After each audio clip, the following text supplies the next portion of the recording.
New Year's resolutions are dangerous, especially for entrepreneurs. And I didn't think this through.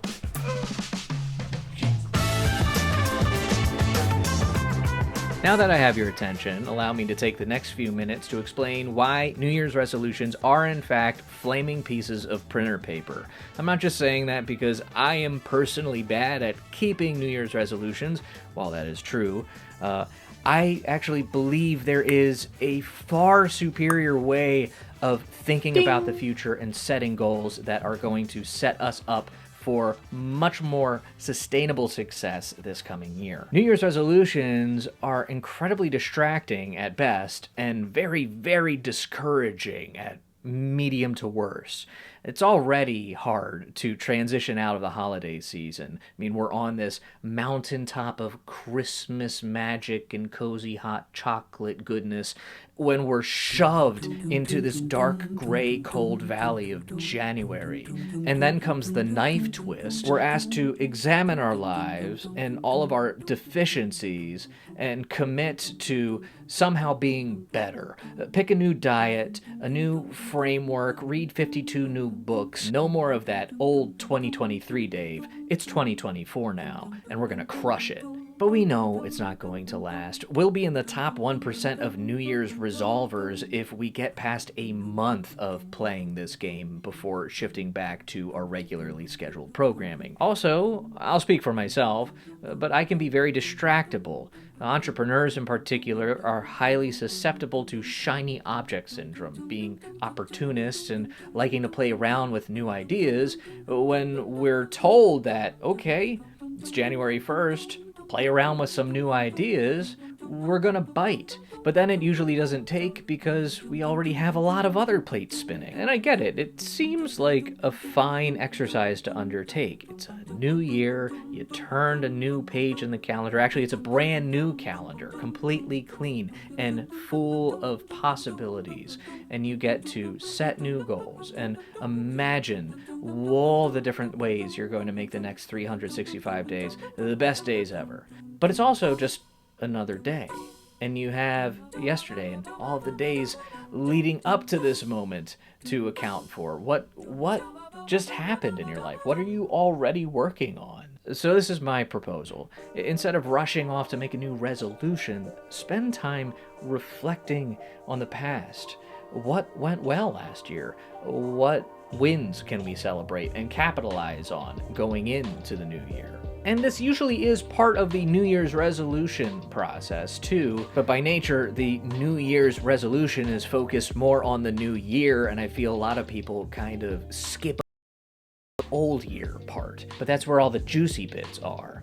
The examination and reflection and analysis and celebration of what we've just come through. I believe that's going to be a lot more informative and inspiring and motivating for whatever we choose to set our sights and energies to in the new year. Am I just mincing words? Yes, probably. But you need to, because words matter, and the way that we talk and think about these things are going to shape the way that we move through it. If we keep trying to make New Year's resolutions, we're going to lean towards something new instead of improving and optimizing the current. And then what happens to most people in February and March when they invariably start breaking their resolutions? Go figure. Who am I to think that I was actually going to change and stick with my commitments this year? I'll try again in 2025. New Year's resolutions are very time-bound. You usually make them on New Year's Eve or New Year's Day. I'm recording this January 11th. You might think it's too late, but it's not. You can take some time right now to reflect on everything good you have going on and some of the bad things you have going on, and try to think of some opportunities to make improvements, set some short-term goals, some long-term goals, and get started. And then do it again next month and the month after that. Make a habit of regular reflection and goal setting. It could be quarterly, it could be monthly, weekly.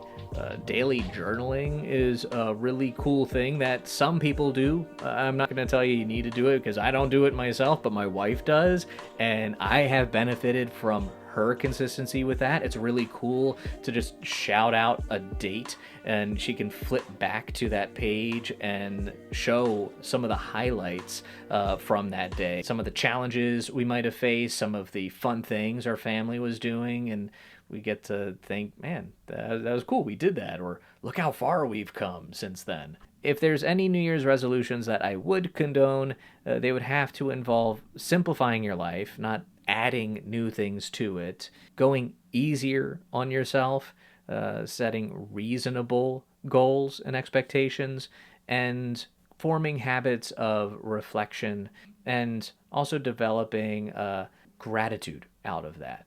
I hope that by looking back and reflecting on your life, that's going to grow more of a sense of contentment instead of distress and a feeling that you're not who you're supposed to be and you don't have enough. That's all the therapy you're going to get from me today. I just wanted to take a minute to encourage you to not despair in this season of New Year's resolution pressures and to take time to celebrate.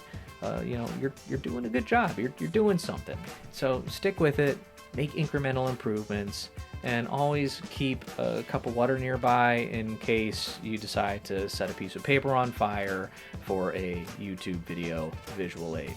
Thank you for watching. If there's anything that I can do to further encourage you and help you move forward on your self-employment journey, please drop a comment, reach out at selfemploymentsidekick.com. I love hearing from you guys. I love helping out. It's going to be a great year. I'll see you in the next one.